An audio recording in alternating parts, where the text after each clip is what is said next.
प्यारे भाई और बहनों, आप सभी को हमारे YouTube चैनल सेवक मिनिस्ट्रीज में स्वागत है।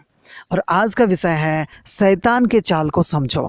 और ये वीडियो बनाने का उद्देश्य ये है कि आज बहुत सारे प्रभु के लोग हैं जो परमेश्वर के बारे में तो जानते हैं, क्या करना अच्छा है वो तो जानते हैं, लेकिन हमारे जीवन में बुराई कैसे आता है, श्राप कैसे आता है और लोग नरक के लायक कैसे बनते हैं और कौन उसे कराता है, इसके बारे में बहुत सारे लोगों को ज्ञान नहीं है। तो मैं आज इस बारे में आपको बात करने वाला हूँ कि शैतान के चाल को आप समझ जाओ यदि आप नरक से बच के स्वर्ग जाना है। तो आज मैं आपको 3 बातें बताऊंगा। और पहला बात है कि ये शैतान कौन है। शैतान विरोधी है, शैतान शत्रु है जो मनुष्य को नाश करने के लिए वो तैयार रहता है। वो इस खोज में रहता है कि कब मौका मिले तो किससे मैं बर्बाद कर दूं, किससे मैं नरक के लायक बना दूं।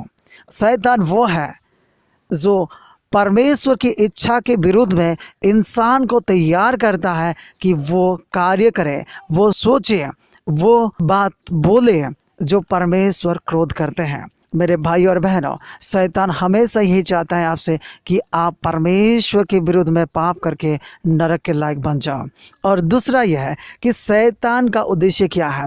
आज बहुत लोगों को पता नहीं शैतान का उद्देश्य क्या है, इसलिए वो क्या है, अपना जीवन को अपने मर्जी से जी रहे हैं। लेकिन आज मैं आप लोगों से बताना चाहूँगा कि शैतान का उद्देश्य यह है कि कोई भी उद्धार ना पाए। मेरे भाई और बहनों, शैतान चाहता है कि आप लोग पाप में फंसे रहो, इसलिए वो कभी भी नहीं चाहता कि आप लोग उद्धार पाओ, सच्चाई को जानो।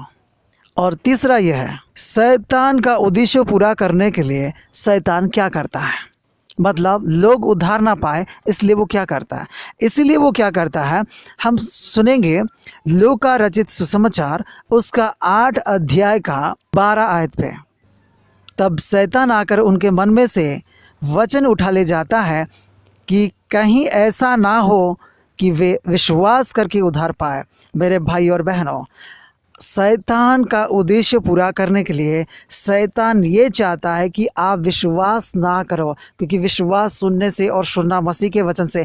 इसलिए वो क्या करता है कि परमेश्वर की वचन को आप ना समझो, परमेश्वर की वचन को आप ना सुनो। इसीलिए वो हमेशा प्रयास करता है, क्योंकि परमेश्वर की वचन आपको समझाता है, परमेश्वर की वचन आपको सही और गलत का मार्ग दिखाता है, परमेश्वर की वचन आपको परमेश्वर की इच्छा और योजना क्या है वो बताता है, और परमेश्वर के वचन आपको शैतान के उद्देश्य को भी बताता है।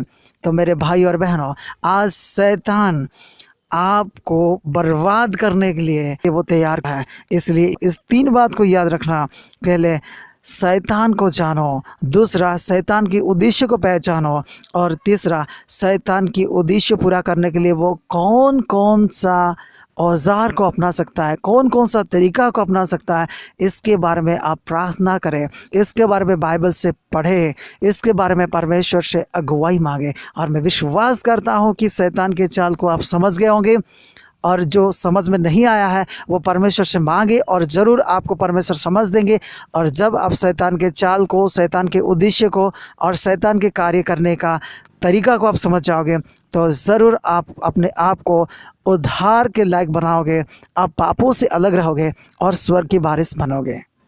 परमेश्वर इस वचन से आप सभी को आशीष दे। आमीन।